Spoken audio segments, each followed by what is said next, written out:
भगवान देवर्षि नारद जी ने भक्ति के सूत्र में वर्णन किया कि स्त्रीणाम धनस्य नास्तिकानाम वैरिणाम च चरित्रम ना श्रोतव्यम।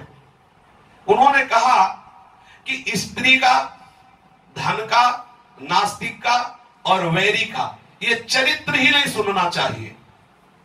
बहुत सुंदर बात है, इसमें बहुत सावधानी की आवश्यकता है। कह रहे हैं कि क्यों नहीं सुनना चाहिए? भाई किसी स्त्री के रूप की बात, किसी स्त्री के स्वभाव की बात हो रही है तो हमें सुनने में क्या परेशानी है? तो कह रहे हैं यस्य मनः स्त्रियास चिंतने संलग्नम सा भगवत चिंतनम कथमपि न कर्तुम शक्नोति। जिसका मन स्त्री का चिंतन करने लगा उसके सामर्थ्य नहीं है कि वो भगवत चिंतन कर सके। बहुत सावधान आचार्यों की वाणी है।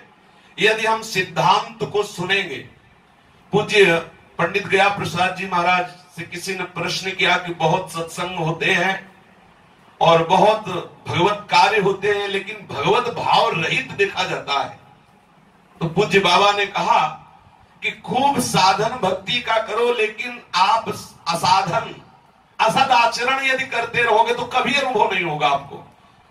सत्संग करने वाला एकांत में असद आचरण करता है, सत्संग सुनने वाला एकांत में असद आचरण करता है।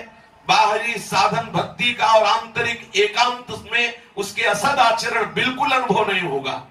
सावधान रहे, व्यवहार में भले त्रुटि हो जाए लेकिन एकांत बहुत पवित्र होना चाहिए। साधक का एकांत पवित्र होना, और हम व्यवहार बहुत शुद्धि से करते हैं।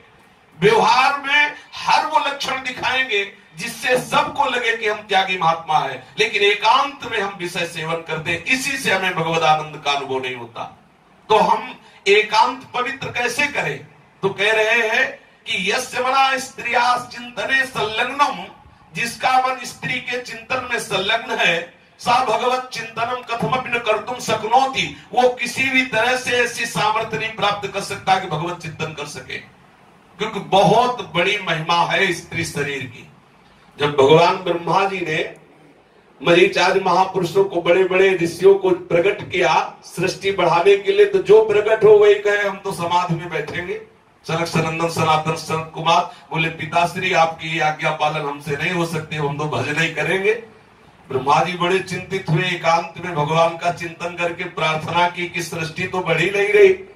बोले हम एक बात बताते, वो कर लो, सृष्टि बड़े स्त्री की रचना कर लो, बस हो जाएगा।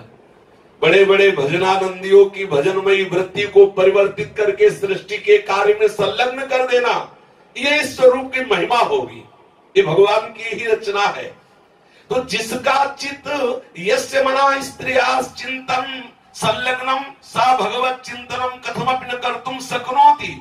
बहुत सावधान, जब हम स्त्री चर्चा करते हैं, स्त्री रूप के विषय में वार्ता करते हैं, स्त्री सुख के विषय में वार्ता करते हैं, वही स्त्री साधक पुरुष के संबंध में बिल्कुल ऐसा ही विचार करें तो हमारा चित्त चिंतन करने लगता है। अभी चर्चा हुई कि चित्त एक शुभ्र वस्त्र है, श्वेत वस्त्र है, जैसा हम चिंतन करते हैं वैसा रंग उसमें चढ़ जाता है। यदि हम आंखों से स्त्री के स्वरूप को एकाग्रता से देखेंगे, श्रवणेंद्रिय से स्त्री सुख संबंधी वार्ता सुनेंगे, भोग विलास संबंधी बातें मनन करने लगेंगे, तो निश्चित हम भ्रष्ट हो जाएंगे, भगवत चिंतन बनेगा ही नहीं। स्त्री चिंतने कामस्योत्पत्ति भवति, स्त्री का चिंतन निश्चित काम को उत्पन्न कर देता है। तथा कामः प्रेम मार्गे सर्वतो महान बाधकोस्ति, ये काम प्रेम मार्ग में सबसे अधिक बाधा है। स्त्री संबंधनी नाम वार्तानाम श्रवणेन पठनेन दर्शनेन चैव स्त्री चिंतनम भवति।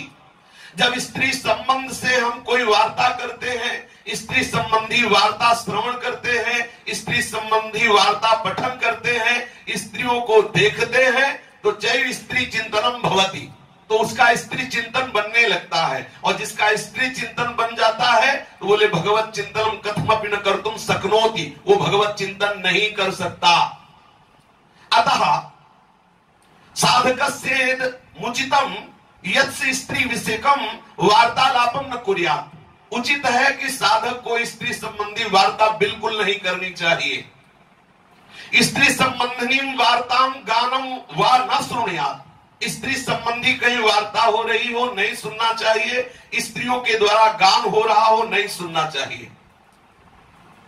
एक बार किसी संत से सुना कि यदि कोई पुरुष लौकिक गीत भी गा रहा हो तो बड़े खड़े होके सुन ले।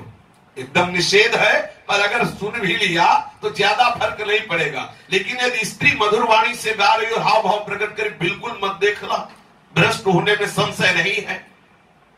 स्त्री संबंधी वार्ताम गानम व न श्रोणियात, बिल्कुल न सुने। स्त्री संबंधी चित्रम न पश्येत, स्त्री का चित्र कभी एकांत में न देखे। स्त्री विषयकम पुस्तकम साहित्यम व न पठेत, जिसमें स्त्री संबंधी काम विषय को वार्ता हो, उस साहित्य को न पढ़े न सुने।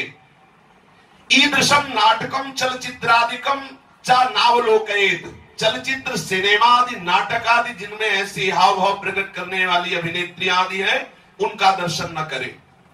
स्त्री चरित्र विषय किंचिदप्यालोचनम न कुर्यात्, स्त्री के विषय में कोई आलोचना न करे, उस विषय में ही न जाए।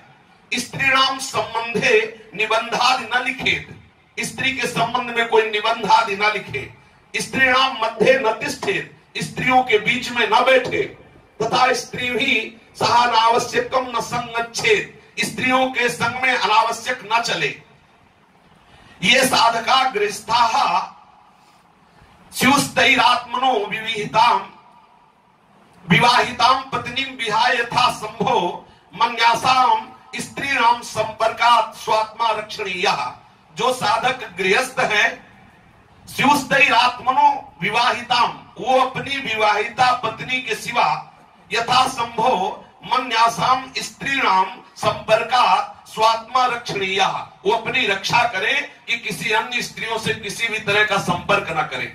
जो विरक्त साधक है वो संपूर्ण स्त्रियों से, जो गृहस्थ साधक है अपनी विवाहिता पत्नी के अलावा किसी से एकांत में न मिले, किसी से हंसी मजाक या आदि आदि। स्त्री संबंधिन्याम चर्चायाम प्रवृत्तिस्तस्या श्रवणम अथवा स्त्रीणाम चित्रादि दर्शनम तु सर्वेषामेव हानिकारकमस्ति।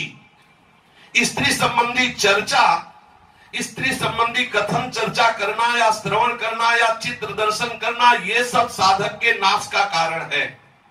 न तथास्य भवेन्मोहो बंधश्चान्य प्रसंगतः योषित संगाद यथा पुंसो यथा तत्संग संगतः। स्त्रीणाम तथा स्त्री संगीनाम संगान मनुष्यस्य यथा मोहो बंधनम च प्राप्ते भवतस्तथा नान्येषां केषामपि संगात्। कह रहे हैं कि स्त्रियों के संग से और स्त्री संगी कामी पुरुषों के संग से जैसा मोह होता है, जैसा बंधन होता है, जैसा अंतःकरण पवित्र होता है, ऐसा किसी के संग से नहीं होता। ये बहुत सावधानी की बात है। स्त्री आसक्ता नाम पुरुषाणाम संगतिर नरक द्वार तया प्रतिपादिता। जो स्त्री या स्त्री आसक्त पुरुष का संग करेगा और निश्चित नरक जाएगा, क्योंकि सीधा ये नरक का द्वार है। यथा पुरुष स्त्रीणाम संग त्याज्य एवमेव स्त्रीभिरपि पुरुषाणाम संगा सर्वथा त्याज्य। जैसे पुरुष साधक के लिए स्त्री सर्वथा त्याज्य, ऐसे स्त्री साधक को पुरुष का संग सर्वथा त्याग देना चाहिए।